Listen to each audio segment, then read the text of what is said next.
Good morning, my YouTube family. How is everybody doing today? We are back at the maple clear cut. A little bit of a breezy day today. We're gonna have to be super careful dropping these little buggers because these little trees are super unpredictable, and obviously being windy, I want to be cautious because the wind is swaying them back and forth a little bit. Hope everybody enjoyed the last video, breaking the algorithm up there on YouTube there, doing some stone jobs. Big Bob, like I said, is, really going to be diversified there for me, and it's nice to, use that machine for what it's meant for, more than just the firewood biz. I appreciate each and every one of you, appreciate all your guys' comments, all your guys' in-feed, and I'm super appreciative of all your guys' support. Thank you guys so much for everything. I brought my helmet today. That's it. You got it. I got my helmet today, my friends, so let's be kind, okay? All right. I'm just kidding there. I'm just kidding, guys. Really did bring my helmet today, my friends.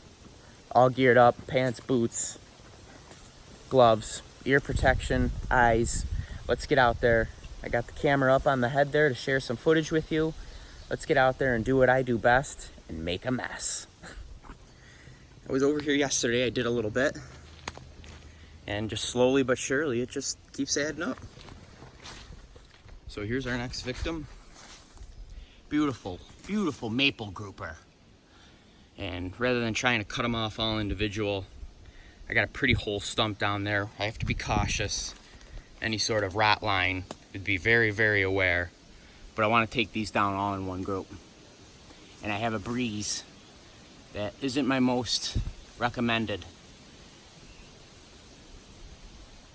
But I still feel fine to cut. So let's get at it and cut her down.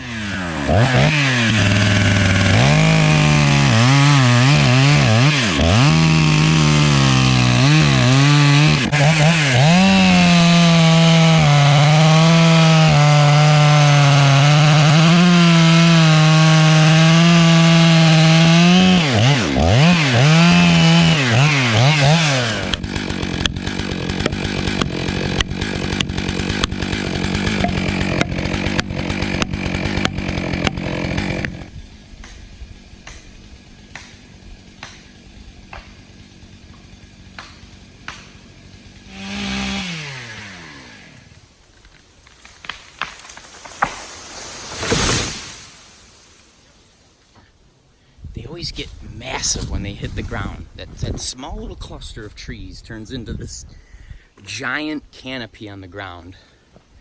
Gives you the idea of what the real timber does when you drop one of them canopies.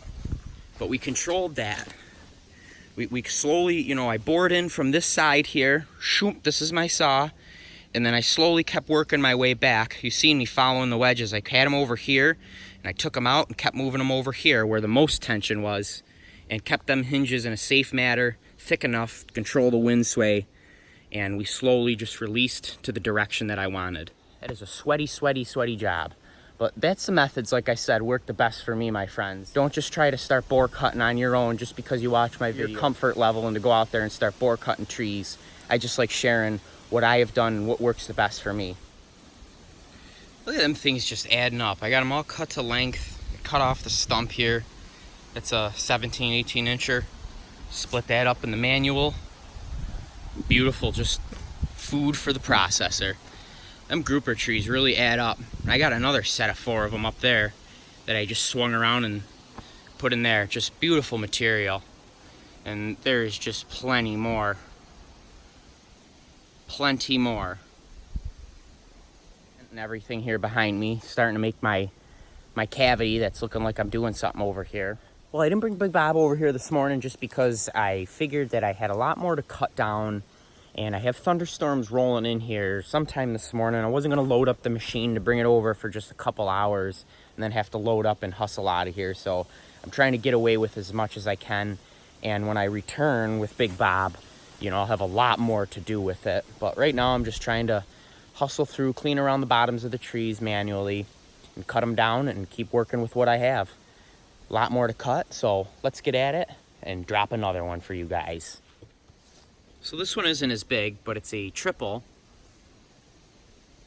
Man, do them things just go to the sky. Same principle. I'm gonna clean out around the bottom We have 3 different forces we're working with. This one's a much more forgiving tree, I feel, because these poles are just kind of going up straight more or less than, you know, sweeping out to the sides. Make our wedge cut, not a third of the way in because we're dealing with groupers, and do the rest with our wedges and our bore cut and take our time. All right, we got 2 groupers and 2 singles here. Got an asher, not doing good. We're gonna harvest that. You, and you, that's probably gonna do it. Clear cut's all done. Oh, just kidding, guys. I'm just kidding.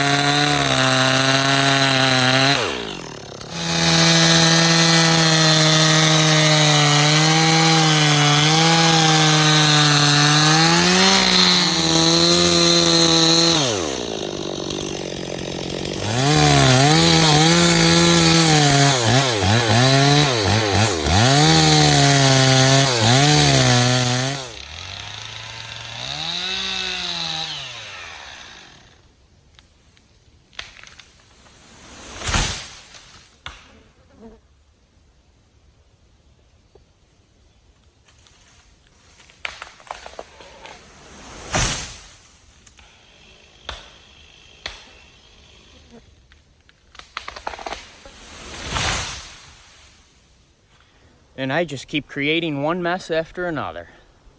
That's what we do. So we got ourselves a real pickle here now. Oh, not really. Just the joy of the game, my friends. Joy of the game. Beautiful, beautiful groupers.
Bit laid down here again, and I think it's to the point where I need to get Big Bob back here and start to clean up the mess and, you know, pick the wood up and put it in the trailer, because I'm just starting to create more work on myself if I start to fell some more of the stuff in the back and dropping it forward, and the brush piles just keep kind of spreading more and more back, you know, towards the woods here, which I do not want, and it's just making more work for myself.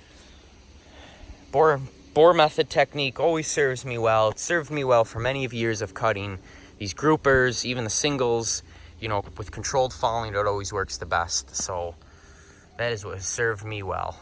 That's gonna probably do it for that one, my friends. I hope you guys enjoyed. And I'm just sitting here thinking, I don't think I did an outro to my last video there, the stone job, and I really deeply apologize for that. That's not like that wood guy. We're back at the maple job. I'm gonna be busting in and out of here, so you guys are gonna see more of that. I'm gonna do some kindling bundle reviews and show you guys how I make my kindling, not the camp bundles, but my kindling with the fire starter and the little net bags. So I think you guys will be pretty interested in seeing how I do that, and I'm looking forward to sharing it. Next time I'm out here is gonna be with Big Bob, clearing the brush, loading the logs, and heading on back on out and cutting some more down. Seen my recent posts talking about my live streams that are coming scheduled for August 8th, which happens to be on that Wood Guy's birthday. I'm an old timer. Well, we'll have to see if you guys can guess how old I am. I'll process some wood, you know, live in front of you, getting the Bobcat live, and new stuff that maybe pops into your guys' heads, you know, as you're watching the live feed. Oh, these flies are just driving me nuts here. As always, my friends, I hope you like and enjoy. Please like and subscribe. All my new faces, thank you so much for stopping in at the channel, and I hope you guys stick along. Got so much more to share. I got big surprises coming, a bunch of new stuff coming to the channel. You guys are going to be really shocked at what that Wood Guy has coming again. Super excited to share it all with you guys. Be safe out there. Be kind to each other. Be good to each other. Help your neighbors out and stick together, my friends. We need to do that in this time of life, like I always say. All right? Until then, stay cool, be safe, and we'll catch you guys later. See ya, everybody. Yeah, and just real quick, my friends, it's just, we have got so much more to cut. It just keeps going. Unbelievable. You don't realize how much 5 acres is. There is a lot of wood in here still to go. Oh yeah.